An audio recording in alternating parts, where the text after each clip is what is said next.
Buenas tardes, muchas gracias Miguel. Para mí es toda una satisfacción estar aquí con tan buena compañía, tanto en la mesa como con ustedes. Y bueno, sobre todo para mí es una responsabilidad también representar, estoy aquí como delegado en Andalucía de Amical de Mauthausen y otros campos y de todas las víctimas del nazismo en España, que es una entidad que la semana que viene, la semana que viene cumple 60 años de existencia. Se fundó en 1962 con los supervivientes que empezaron a venir de Francia a España de Franco. Hubo un intento de ley, se fundó en Barcelona porque era donde se concentraba en Cataluña el mayor número de supervivientes y también porque estaba cerca de la frontera de Perpiñán, con la que se establecían los contactos con los compañeros en Francia, donde estaba el núcleo más importante de supervivientes republicanos españoles. Hubo un intento de legalización que por supuesto fue denegado y trabajó en la clandestinidad hasta 1978, en que se legalizó hasta nuestros días.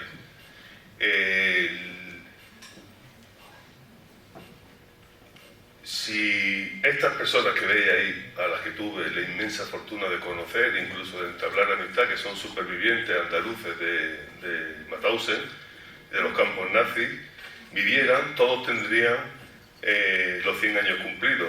Y yo creo que es la representación material del antifascismo total, ¿no?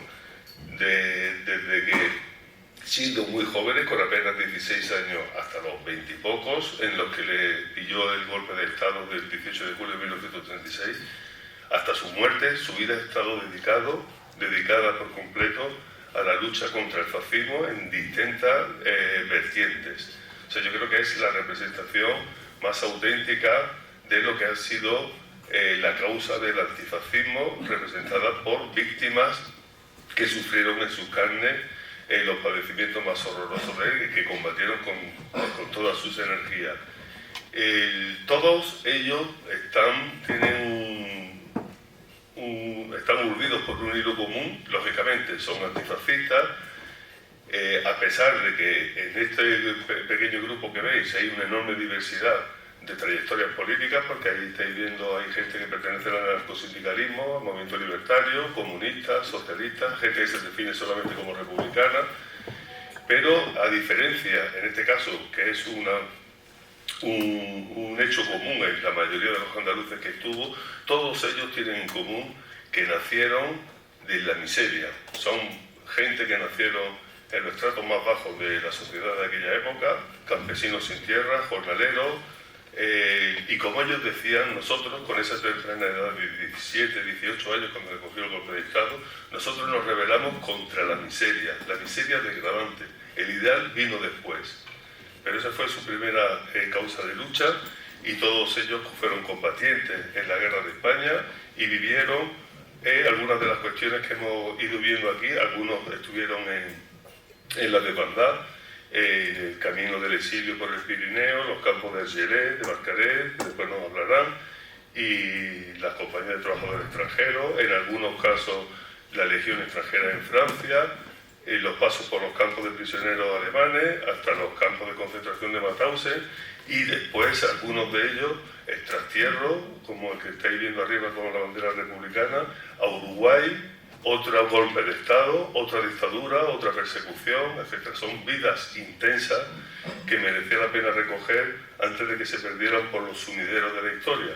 Yo tengo la suerte de haber podido con esta gente trabajar, recoger su testimonio, porque eran testimonios prácticamente inéditos. Estas eran de las personas que surgieron en la última etapa y por fortuna se pudo recoger ese testimonio, y algunos de ellos fueron objeto de consideración y de homenaje en sus pueblos, en donde eran perfectos desconocidos. Tuve también la satisfacción, y en este caso fue, yo creo, novedoso en el ámbito de la investigación, poder entrevistar a los familiares. Fueron muy interesantes las entrevistas con las mujeres de los deportados, porque en esas entrevistas salían cosas que un deportado no te dice en una entrevista. La mayoría de las entrevistas que le hicimos, que son la técnica que utilizamos los antropólogos de historia de vida, que la hacemos en sus domicilios, la mayoría vivían en Francia, y estábamos varios días con ellos, en distintas ciudades y localidades francesas. Con las mujeres, cuando hablábamos, sobre todo las dos que veis abajo, Simón y Cristiana, fijaros que son ciudades distintas, en Brest, en Normandía, y en Pau, en los Pirineos.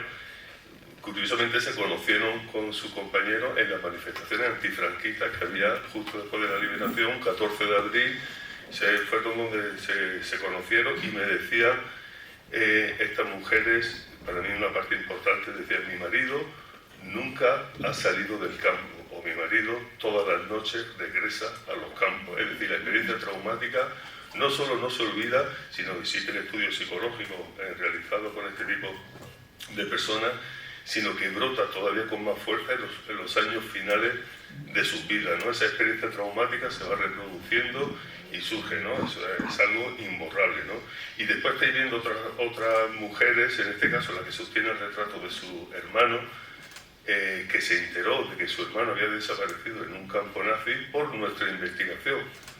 Y nosotros descubrimos realidades verdaderamente tremendas, porque el nazismo dejó la otra cara de las víctimas acá, ¿no? A los que no tenían noticias de sus seres queridos ninguno. Cuando hicimos esta investigación y se contactó con esta mujer, que le preguntamos: ¿usted es familiar de Antonio Amigo, que se llama el del retrato? Ella nos respondió: es mi hermano, ¿lo habéis encontrado? Es duro que un investigador tenga que dar la noticia tremenda de la desaparición y muerte de su hermano en un campo nazi. Esta mujer lloró la muerte de su hermano 60 y tantos años después de haberse producido. Y yo hablaba con el hijo los días previos antes de ir a entrevistarla, y me decía: mi madre está haciendo el duelo por la muerte de su hermano, y mi madre quiere enterarse de cómo son los campos, cómo vivieron sus últimos días, algo verdaderamente tremendo, que yo incluso me preguntaba si era necesario digamos, darle estas noticias tan duras. Sin embargo, ¿cuál sería mi sorpresa? Que el día que llegué a hacer la entrevista, esta mujer estaba esperando de pie, con 92 años creo que tenía, nerviosa, y me dio un pedazo de abrazo nada más que entré a la puerta, y me dijo: gracias, porque prefiero morir sabiendo la verdad a vivir con la incertidumbre de qué fue de mi hermano. Y uno se da cuenta de que estas personas, si no tienen un dato oficial, que para ellos la voz del investigador, del antropólogo, del historiador, es un acta notarial, si no tienen esa verdad, se agarran a una quimera, a una idea quimética de que su hermano posiblemente cogió un barco y hizo mejor vida en Argentina o en México o en algún otro país, y porque no los imaginan nunca muertos. Y el desasosiego que genera la figura del desaparecido es verdaderamente tremenda para estas personas. La verdad siempre es más terapéutica que la falta de noticias. Y las otras que veis arriba, también hermanas, por eso digo que es muy interesante hacer este tipo de entrevistas, pues también conocieron la verdad de sus seres queridos, en este caso de su padre. La que está a la derecha es de Benabarbosa, de la Sarqué. Su padre se fue con la desbandada. Ella todavía no había nacido, nació unos meses después, en el 1937, después de la huida, y nunca llegó a conocer a su padre. Pero la noticia de la muerte de su padre también fue por nuestra investigación, cuando estos nombres y estos listados empezaron a salir en los medios de comunicación a partir de las publicaciones que se iban haciendo, ¿no? Y lógicamente para ellos fue también una noticia tremenda, ¿no? Veis ahí una serie de publicaciones que hoy día están en candelero. Si yo hace 10, 15 años que lo hacía, a mis alumnos les preguntaba qué saben de Mauthausen, y te decían: ¿qué? ¿Ma qué? ¿Ma qué? O sea, no sabían, la palabra Mauthausen no les sonaba de nada. Si le decía campo de concentración de Mauthausen, donde hubo republicanos españoles y andaluces, en algunos casos de sus propios pueblos, de los alumnos que tenía, se quedaban totalmente obnubilados, incluso en algunos casos ofendidos, ¿no? ¿Cómo es posible? Primero, los campos de concentración eran para los judíos. ¿Cómo puede haber allí personas de mi pueblo y que no se sepa nada de esto, ¿no? En estos 15 últimos años ha habido un salto cualitativo tremendamente, sería como una progresión geométrica, de publicaciones desde las distintas disciplinas de las ciencias sociales, desde el ensayo histórico, desde ensayos periodísticos, desde biografías, desde libros de memoria escritos por los propios deportados que se han recuperado décadas más tarde, que no tuvieron ningún recorrido cuando se hicieron, sin embargo ahora han sido éxitos de venta, libros más sectoriales, libros de otro incluso interés que ha despertado en el extranjero, en otros tipos de formatos, cómics, documentales que han ganado premios, que se han exhibido en salas y que se han proyectado en las distintas televisiones autonómicas y estatales, exposiciones, guías didácticas, unidades didácticas que son empleadas con relativo o gran éxito por los centros de enseñanza, tanto de personas de educación adulta como de jóvenes estudiantes y universitarios. Y todo esto, lógicamente, ha tenido una penetración en el ámbito cultural que todavía hace que esto llegue a muchísima más gente. Ahí estáis viendo El violinista de Mauthausen, que lo escribió un compañero, un amigo, lo conocí después de que lo escribiera, con más de 60.000 libros vendidos. La película del fotógrafo de Mauthausen, que ha tenido cientos de miles de visualizaciones, de espectadores. Hubo obras de teatro que no solo han paseado por los escenarios de la geografía española, sino que han traspasado, han ido a Francia y han estado también en Argentina, en México y en otros sitios con notable éxito y ganando muchos premios. Esto está diciendo, lógicamente, que estamos, podríamos decir, en la época dorada que no ha tenido nunca la memoria de la deportación. Hoy día yo ya les pregunto a mis alumnos cuando voy a clase qué es Mauthausen y la mayoría ya sabe, ha escuchado hablar. Pueden tener ideas ligeras o tal, pero es algo conocido que ni por asomo existía antes. Lógicamente todo ha tenido esto una proyección pública y de reconocimiento. Sería impensable decir cuántas placas nosotros desde la mitad de Mauthausen estamos haciendo, pues tenemos un inventario, pero muchas veces esto hay que reactualizarlo continuamente porque cada vez son más los ayuntamientos y los municipios y localidades que levantan un memorial como el que veis abajo, que fue recientemente inaugurado en Sevilla, hace pocos meses por el alcalde, a las víctimas sevillanas de los campos nazis, de arriba el de Córdoba, con los nombres de todos los cordobeses de la provincia, son más de 350, y placas, etcétera, o el fenómeno este que se está extendiendo, el Stolperstein, de las piedras de la memoria, que empezó en los años 90 en Polonia, en Alemania, que es una forma de micromonumento, incluso de antimonumento, como diciendo, ya que no se puede plasmar materialmente la magnitud de la masacre del Holocausto, pues hacemos estas pequeñas placas que es el nombre de la persona que fue deportada a un campo nazi en el domicilio. Ahí en esa placa pone el nombre, aquí vivió, o aquí nació, o aquí vivió, o aquí trabajó tal persona, y el itinerario tal que fue deportado y murió en Auschwitz, murió en Mauthausen, o murió en Buchenwald, o murió en otro estado. Hay más de 90.000 piedras de la memoria ya por toda Europa, incluso en algunos casos también por otros países fuera de Europa. En España esto está creciendo también muy exponencialmente y cada vez son más las localidades que se están acogiendo a este tipo de piedras, que es de un artista alemán, de Gunther, no recuerdo el apellido, y que tiene un mismo modelo todas ellas. La significación de los españoles en los campos nazis ya es de sobra conocida, no voy a entrar aquí. Estas son una de las fotos que nos ha robado la historia, como otra que creo que no está aquí, la de la famosa de los españoles antifascistas saludan a las fuerzas liberadoras, que es con lo que se encuentran las tropas norteamericanas cuando llegan al campo de Mauthausen. Pues estas fotos que son icónicas del último campo nazi que se libera, pues entre las personas que están tirando el escudo nazi como victoria simbólica está este hombre que es Juan Camacho, que es de un pueblo de Almería, de Gado, desconocido aquí. Yo siempre le decía, Juan, si tú hubieras sido francés, hubiera sido belga, hubiera sido checo, hubiera sido húngaro, tendría un monumento, tendría nombres de calle, pero aquí era un perfecto desconocido en tu pueblo, ¿no? Desgraciadamente se llegó para tomar el testimonio, ¿no? O la figura de Francesc Boy, del fotógrafo de Mauthausen, que junto con otros es el que se llevó a la fama. Hay otros nombres más importantes, que fue el que testificó en los juicios de Nuremberg y que gracias a su testimonio, donde está señalando ahí Speer, un jerarca, ministro de la guerra de la Alemania nazi, que en Nuremberg dijo que no tenía conocimiento de lo que estaba ocurriendo en los campos, pues esas fotos que robaron los españoles,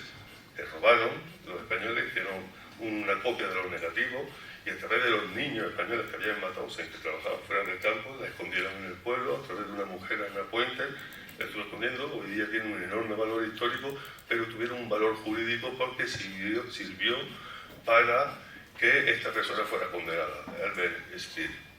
Este tipo de dimensión, que digo que no han robado, porque España ha llegado muy tarde comparado con el resto de países europeos, lo que es la historia de la deportación, por fortuna hoy a poco se va saliendo con más o menos fortuna. Deciros que Amical de Mauthausen está integrada en el Comité Internacional de Mauthausen, que se fundó en 1944 en el mismo campo, cuando el campo estaba a pleno rendimiento de la cámara de gas y de muerte y de crematorio, ¿no? Lo fundan con un protagonismo especial de los republicanos españoles que estuvieron ahí. En Mauthausen hubo 7.000, murieron unos 5.000, pero no era ni mucho menos el grupo más numeroso del campo. Hubo mucho más rusos, más polacos, más húngaros, más yugoslavos, más franceses, más italianos. Pero los españoles tuvieron una significación muy importante, venían con la experiencia de la guerra, del paso por Francia, el combate, y hundieron unos lazos de solidaridad, que eso lo dicen todas las memorias de los deportados europeos, ponen al colectivo español como el más honrado, el más humanitario dentro de aquellos recintos ideados para degradar la condición humana hasta las máximas cotas, pues tuvieron por lo menos esa nobleza, esa bondad, ¿no?, que es reconocida, como digo, por la mayoría de los deportados. El Comité Internacional de Mauthausen, lógicamente, tuvo un papel muy activo en la liberación del campo cuando llegaron los americanos, los días previos y los días posteriores, y el 16 de mayo, 11 días después de la liberación, elaboraron lo que se llama el juramento del nunca más de los supervivientes. Lo podéis encontrar, igual que el de Buchenwald, es muy parecido, leído con solemnidad en 11 idiomas, en el Alpenplatz, en la Plaza de Recuento, y donde están agrupados 16 comités nacionales. Se lee ese documento, que es todo un alegato al deber ético de recordar, en el que los supervivientes juran que dedicarán toda su vida a combatir el fascismo y a no olvidar la memoria de todas las víctimas, los millones de víctimas del nazifascismo y de los que dieron su vida a causa del terror y del fanatismo racista. Hoy día el Comité Internacional de Mauthausen se lo componen 23 estados. La separación de Rusia e Ucrania, pues lo dividen en dos: Yugoslavia, Chequia y Eslovaquia, y está Estados Unidos e Israel también. Lo digo porque el Comité Internacional de Mauthausen es una red antifascista que sigue funcionando y que tiene una importante labor, y la ha tenido durante todos estos años. Tras la liberación, en Francia, apenas meses después de la liberación, se funda la Amical de Mauthausen francesa, en la primera, el 1 de octubre. Los españoles de tendencia comunista se integran en esta asociación, en la Amical de Mauthausen. Los españoles de tendencia socialista, libertaria, anarcosindicalista, republicana, por diferencias políticas, fundan la Federación Española de Deportados e Internados Políticos. La función de ambas era la misma. En un primer momento fue cohesionar al colectivo de deportados. Las fotos que habéis visto de los andaluces, ellos me decían que pesaban 35 kilos, 40 kilos cuando fueron liberados. Tardaron mucho tiempo en curarse la salud física y la psicológica también, ¿no? Tardaron bastante tiempo. Lo primero era cuidarse entre ellos, cohesionar el grupo, luchar por sus derechos, informar. Eso fue un tema clave que duró varias décadas. Bueno, fijaros que ha durado décadas hasta relativamente hace poco, que es procurar la información a las viudas, a los huérfanos y a las familias de la suerte del destino final de sus seres queridos y de la posibilidad de que tuvieran acceso a algunas de las indemnizaciones que daba el Estado alemán. Por supuesto, también entre sus objetivos estaba en los primeros tiempos la posibilidad de recobrar una España liberada de Franco, algo que supuso pues cierta decepción, ¿no?, cuando vio que Europa dejó el franquismo tal y como estaba, ¿no? Y por supuesto mantener esa memoria de las víctimas, porque Mauthausen, junto con Buchenwald, pero Mauthausen sobre todo, ya desde la liberación ha sido un escenario. Todos los 5 de mayo, o en torno al 5 de mayo, el fin de semana más cerca del 5 de mayo, se hacen las celebraciones de la conmemoración de la liberación, donde acuden decenas de miles de personas y jefes de Estado de todos los países que estuvieron involucrados. Hablaremos de la singularidad española en este caso.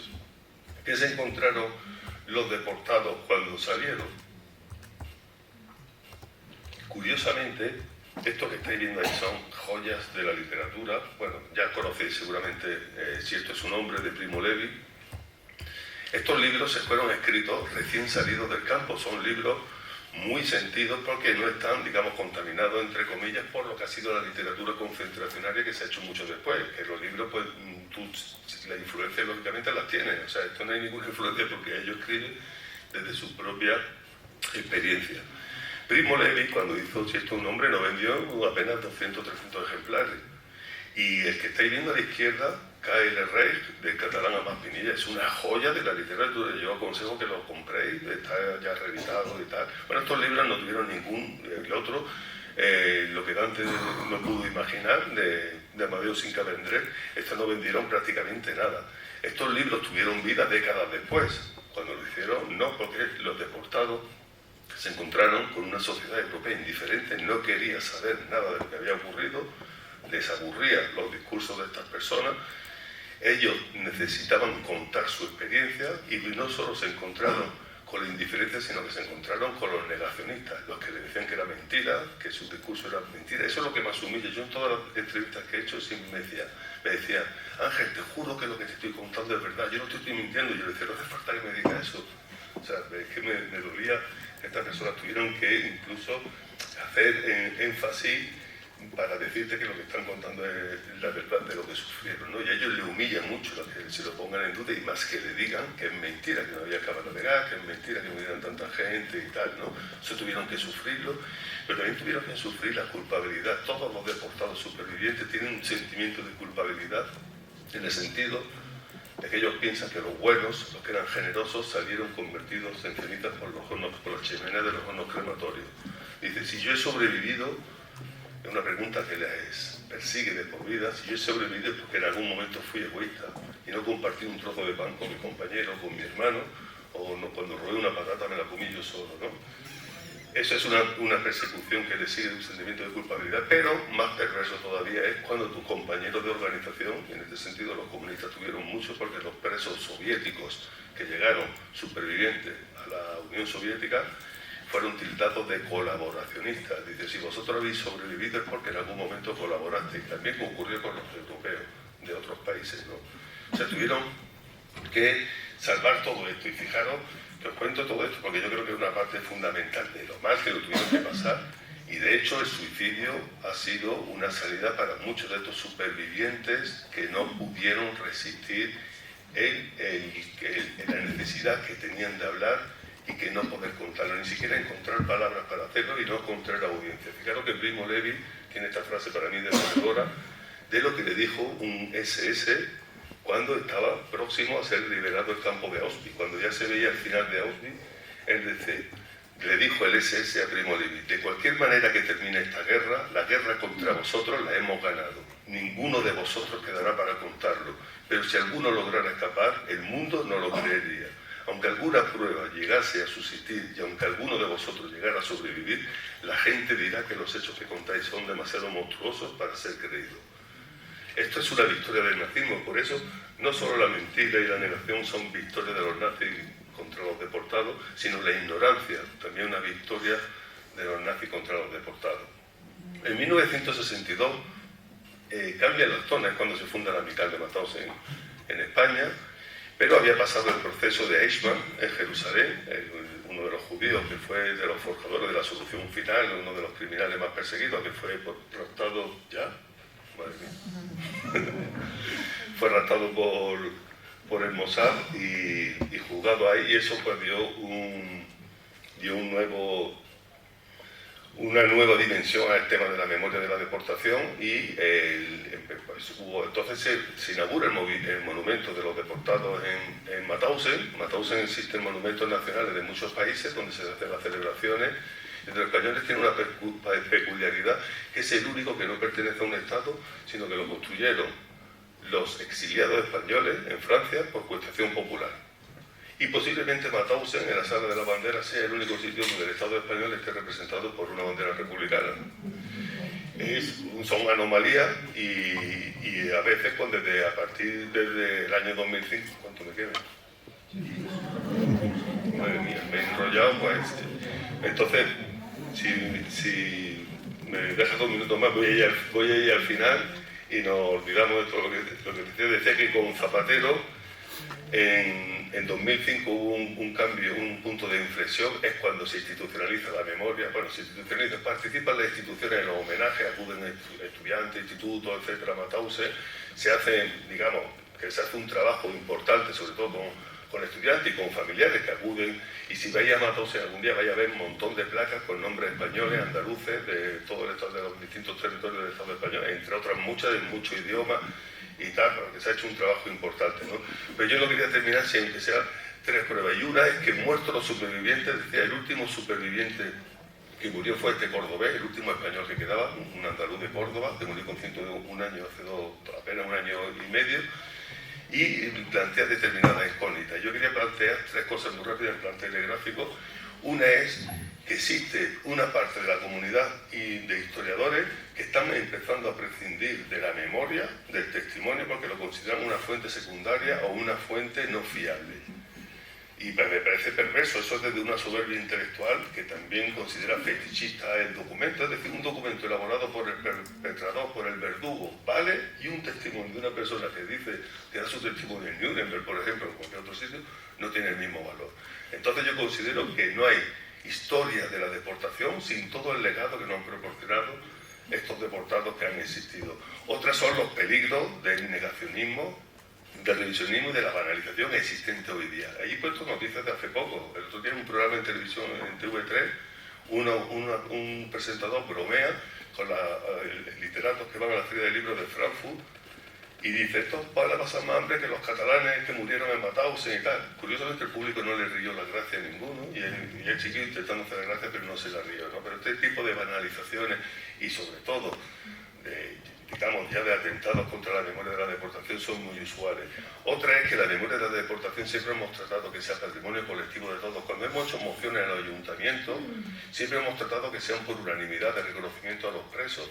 Y aquí en Andalucía, que siempre salen de iniciativas de izquierda, el PP votaba a favor. Desde que ha surgido el fenómeno Vox, ya no es así. Ya no es así, ya no hay unanimidad con estos temas. Y termino con esta, que es que la acción antifascista debe ser una defensa de la diversidad cultural y de los valores de los derechos humanos y de los valores de cultura de paz. Es decir, la alerta está en que no es solamente decirse antirracista, anti-LGTBI-fobia, etcétera, sino combatir con eso en los distintos movimientos sociales, y lo siento mucho, muchas gracias.